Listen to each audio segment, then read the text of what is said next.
नाम है आपका, कहाँ से आए किसान आंदोलन? मेरा नाम महनूर है और मैं आसाम से आई हूँ। आसाम से आए? जी सर। अभी आए या इससे पहले भी किसान आंदोलन में शामिल? मैं इससे पहले चिंगू बॉर्डर में गई थी और उसके बाद गाजीपुर में आई हूँ। तो जब आप यहाँ पे आए तो आने में कोई दिक्कत परेशानी रही है? दिक्कत परेशानी मैं ये बता रही हूँ आपको कि वहाँ मैं 2 दिन पहले आ रही थी गाजीपुर में।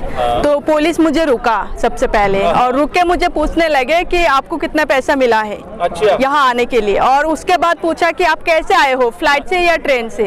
मैंने बोला कि मैं फ्लाइट से आई हूँ। फिर बोलने लगे कि आपको तो पैसा जरूर मिला होगा। फिर मैं क्या बोलूँगी कि आप लोग ऐसे सवाल हमें कर रहे हैं, अगर हमें पैसे दिया तो आपको क्या दिक्कत है? पैसा हम खा रहे तो आपको कोई कमी हो रहा है क्या? ऐसा मैंने बोला। लेकिन आप बताइए कि पुलिस जो ये सवाल करते हैं, क्या पुलिस को आरएसएस की तरफ से पैसा मिलता है? मिलता है शायद, तो इसीलिए वो ये सवाल हमें करते हैं। लेकिन पुलिस कौन है हमें यहाँ रुकने वाला? यहाँ पुलिस क्यों रुकेंगे भाई? आप बताइए, यहाँ हम किसान आंदोलन कर रहे हैं, हम किसान हैं, यहाँ कौन आएंगे कौन नहीं आएंगे, हमें क्या मिल रहा है क्या नहीं मिल रहा है, वो हम तय करेंगे ना। तो क्या आपको लगता है कि ये जो यहाँ पे बॉर्डर पे जो फोर्स लगाई गई है वो कहीं ना कहीं सरकार और भाजपा और आरएसएस के दबाव में काम कर रही है? बिल्कुल कर रही है। जो बैरिकेड लगाए हुआ है वहाँ, वो लोग कहते हैं कि हम किसानों का भलाई के लिए कर रहे हैं, लेकिन किसानों का अगर भलाई के लिए करते हैं तो किसान को वहाँ रुकते नहीं।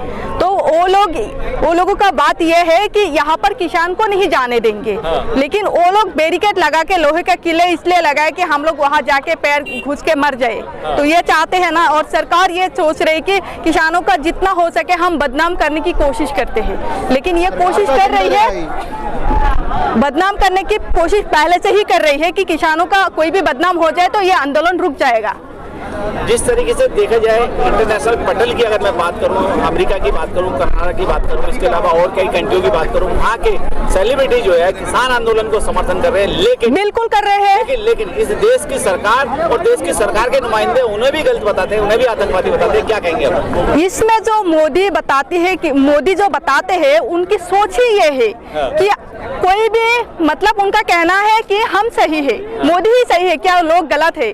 आज रिहाना आप जानते होंगे, टॉप सिंगर, इंटरनेशनल सिंगर है, रिहाना हमारे बीच आ गए, किसानों का साथ दे रहे क्योंकि उन्हें पता है, उन्होंने रियलाइज किया है कि ये किसान का जो बिल है, ये जो काले कानून है, ये सबके लिए खतरा है।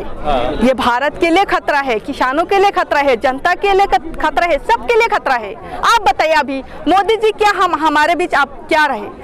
महिलाएं से पढ़ाई छीन लिया, महिलाएं से सुरक्षा छीन लिया, नौजवानों से पढ़ाई छीन लिया, और सबसे ही सब कुछ छीन रहे हैं। नौजवानों से रोजगार भी छीन रहे हैं, तो बचेगा क्या? आप सोचिए, बचेगा क्या? आज जिससे सब कुछ लूट रहे हैं और अंबानी अडानी के लिए सोच रहे हैं। नरेंद्र मोदी जी को आज ये कह सकते हैं वो सबसे बड़ा बिजनेसमैन है इस देश का, होलसेलर, वो होलसेलर है इस देश का। और नरेंद्र मोदी जी कभी भी देश के लिए अच्छी सोच है ही नहीं, उस पे अच्छी सोच है नहीं, हमेशा ही लूटने का सोच है और देश को लूटा जा रहे हैं। नरेंद्र मोदी जी चाय वाले से आज यहाँ तक आ गए, जब कहते हैं ना मैं तो चाय वाला हूँ, झोला लेके चल पड़ूंगा, सबसे पहले झोले में ही आग लगेगा, सबसे पहले झोले में आग लगेगा। क्या आपको लगता है कि जिस तरीके से आज 75 दिन हो गए किसान यहाँ जो है माइनस टेम्परेचर में नीचे भी रहा, बारिश भी रहा, भूख प्यास भी रहा, हर तरह की परेशानी भी रही, लेकिन ये मूक बाधिर सरकार किसानों को ना ही तो देख पा रही है ना सुन पा रही है? क्या कहेंगे आप? तो देखिए, ये सरकार देख नहीं पा रहे हैं, सुन नहीं रहे हैं। मोदी ये कहते हैं कि हम मनोरंजन कर रहे हैं। यहाँ जो हम बारिश में भीग रहे हैं और इतने हवाएं आती है, इतने ठंडी है, ठंडी में हम इतना मेहनत करके यहाँ कर रहे हैं, खाने पीने का, रहने का, जहाँ हो आपका वॉशरूम का कहीं भी थोड़ा दिक्कत भी होती है बहुत लोगों का, लेकिन हम किसान हैं, हम ये बर्दाश्त कर सकते हैं। लेकिन मनोरंजन जब कहते हैं मोदी जी कि हम मनोरंजन करने आए हैं, मोदी जी को भी हम बुलाना चाहते हैं यहाँ, किसानों के साथ वो भी मनोरंजन कर ले, थोड़ा सा एंजॉय कर ले, हम सब फ्री दे देंगे, हम किसान हैं, हमारी खा लो। किसानों का दिल बहुत बड़ा है, किसानों का दिल बहुत बड़ा है।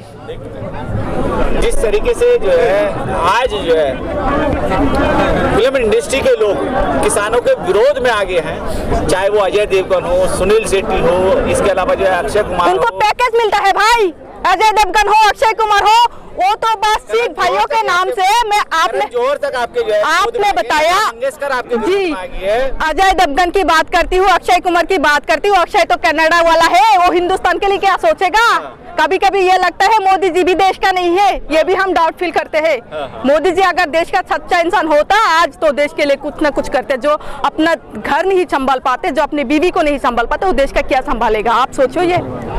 जिन एक्टरों की आप बात और जिन एक्टर की आप बात करी है तो उस एक्टर की बात मैं आपको अभी बताना चाहती हूँ। जब पगड़ी बन के अक्षय कुमार मूवी करते हैं, सिख भाइयों का पगड़ी को इस्तेमाल करके मूवी बनाया जाता है, पैसा कमाया जाता है, आज सिख भाइयों का सपोर्ट नहीं कर रहे हैं, ये कैसी बात है। वो कैसे एक्टर है वो तो एक्टर फिल्म में है, लेकिन हमारा सच्चा हीरो नहीं है। सच्चा हीरो वही है, देश का किसान है।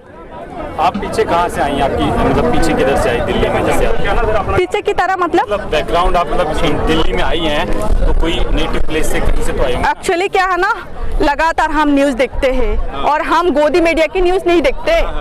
जो आप लोगों को मैं आज धन्यवाद करना चाहती हूँ, जैसे आप किसानों का साथ लगातार दे रहे हैं और ये आवाज़ जनता तक पहुँचा रहे हैं।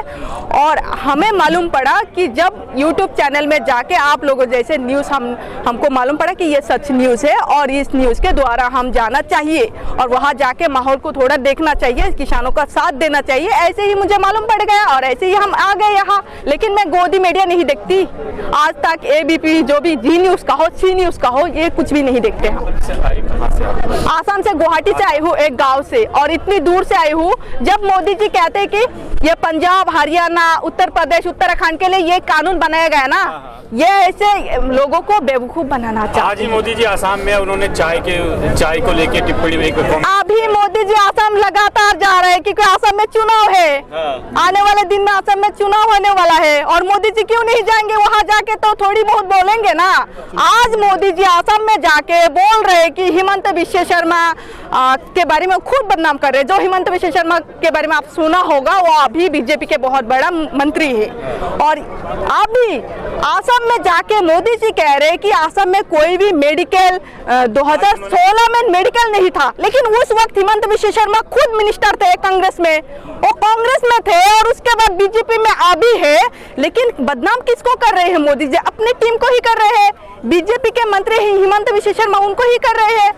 आज ही तो दिया ना उन्होंने 2 मेडिकल कॉलेज बनाने का, आजकल आज उन्होंने लेकिन आज दिया, लेकिन पहले जो अगर नहीं थे, मोदी की बात कर रही हूँ मैं। मोदी जी जब कह रहे हैं अभी कि 2016 में कोई भी मेडिकल व्यवस्था नहीं थे आसाम में, अभी जो है हिमंत विश्व शर्मा उस टाइम मंत्री थे, तो वो क्यों नहीं कहते उस टाइम मंत्री हिमंत विश्व शर्मा ही थे। अच्छा, आप खुद एक युवा हैं, ठीक है, और आज इस देश के अंदर जो है युवाओं की भारी तादाद है और युवा ही इस देश की कमान को आगे चलाना चाहता है, संभालना चाहता है, ठीक है। लेकिन आरएसएस और भाजपा के संघीय सरकार के लोग इन युवाओं को भड़काने भड़कलाने का काम करते हैं। किस तरीके से कि पहले भाजपा सत्ता में आने के लिए इस देश में दंगे कराया करती थी, लेकिन अब सत्ता में बने रहने के लिए दंगे करा रही है। क्या कहेंगे, चाहे वो कहीं के चुनाव की बात कर ले?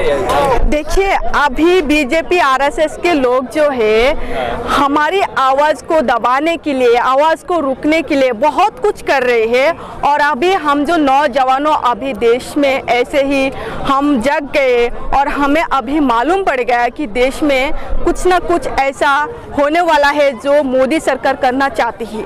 तो इसीलिए हमको ये लगा कि हमें ये वक्त है बदलने के लिए। तो सबका सोच अभी बदल चुका है। तो अभी देश के प्रधानमंत्री माननीय नरेंद्र मोदी जी से विनम्र निवेदन करती हूँ कि अभी हमारी लड़ाई कोई लड़ाई नहीं है, आपसे भी लड़ाई नहीं है। हमारी लड़ाई एक ही लड़ाई है जो काले कानून है, जो किसानों के हित में नहीं है। तो इसके लिए लड़ाई है, हम हमारी बात मान ले मोदी जी और हमारी मांगे पूरी करें। और ये जो आपने कहा नौजवानों की बात, युवाओं की बात, युवाओं हमेशा ही सच के साथ ही देते हैं और देते रहेंगे। चलिए, ठीक है, बहुत बहुत